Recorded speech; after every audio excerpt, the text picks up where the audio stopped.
States of the Nation. We're here with Coach Todd Hafner as we preview the final week of the year, Grandview Week, the Rockin' Ladder Trophy. Yes. To make sure I said that right. Yes, it is.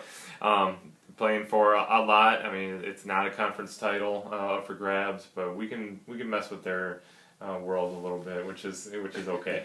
We're always fine with that. Yeah, no matter what sport it is. Exactly. Right. So it's a fun week, and I'm sure everybody's amped for it and excited, and obviously senior day and all of that. So before we get to that, let's talk about Graceland, a game that talking last week, you're like, if they could throw the ball well, we could be in trouble, but good job by you guys right. for slowing them down and making sure that they couldn't do what they wanted to do and forced a lot of turnovers. Yeah, and all that. I mean, our defense was awesome. Yeah. They really played great.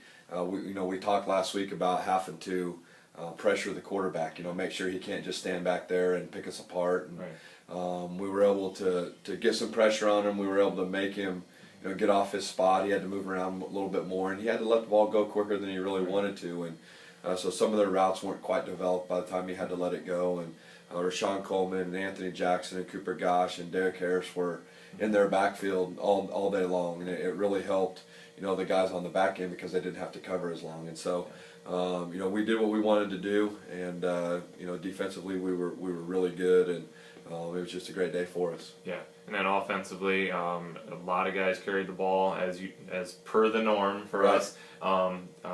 Nate getting over 100 yards, didn't score, but everybody else took care of it when it came time. You guys, and maybe the biggest part of everything is we didn't cough with the ball. Right.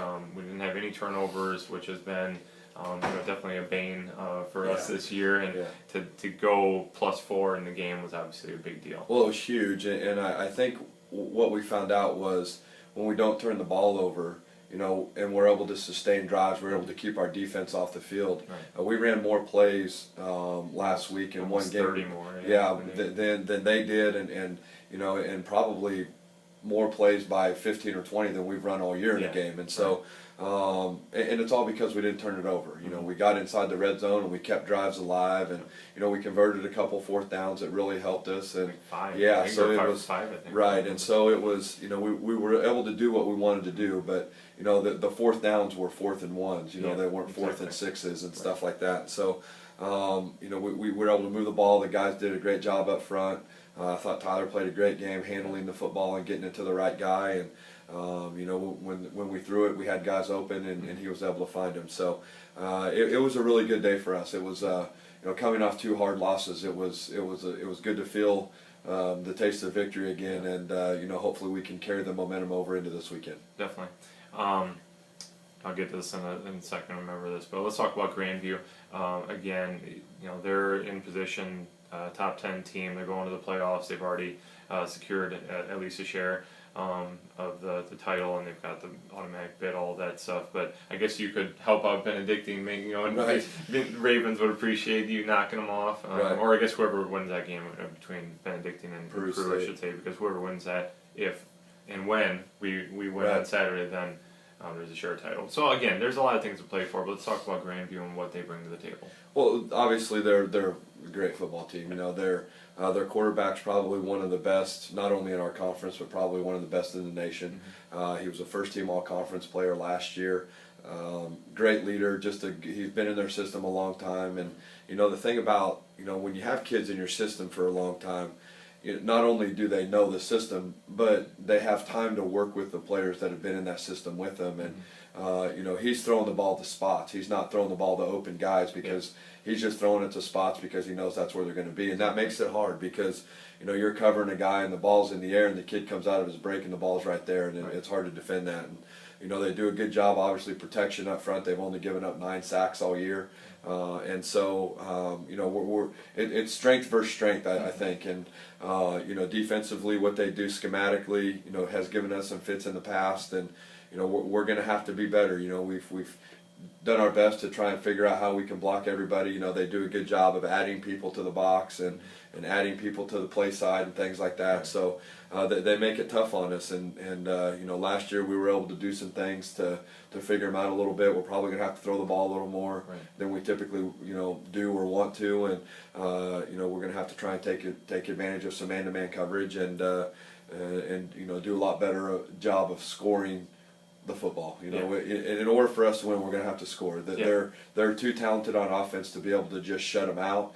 So we're going to have to do our part offensively to you know, to score a few points to be able to win the game. And you know, defensively, if we could, you know, give our offense a couple extra chances, that'd be great. But we've got to be sound all around and you know, make sure we don't turn the ball over. Definitely, yeah. And historically, this game has been fairly low scoring. I mean, all things it's never been in the 40s.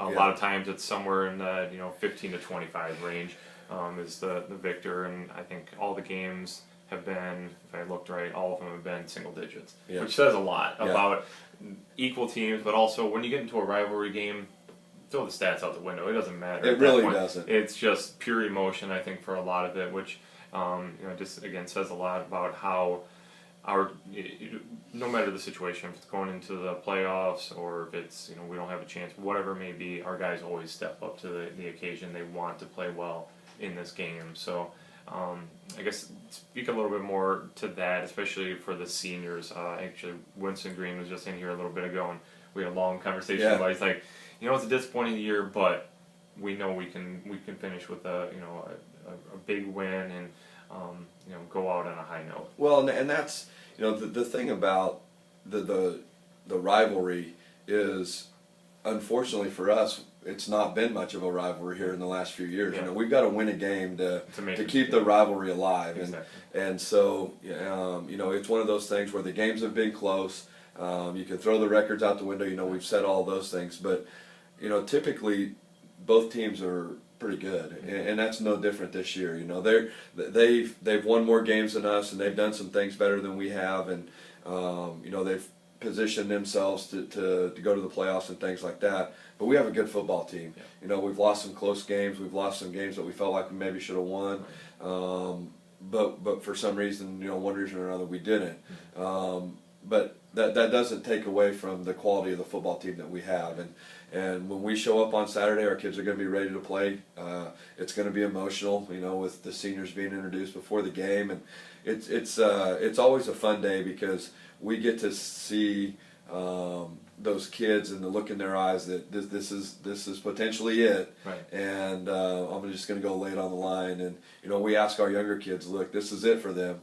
Go lay it on the line for them, and it makes a big difference. And you know, we're excited for Saturday. I think to honor our seniors and some of the accomplishments that they've had is always fun for us, and we're looking forward to a great day. Definitely.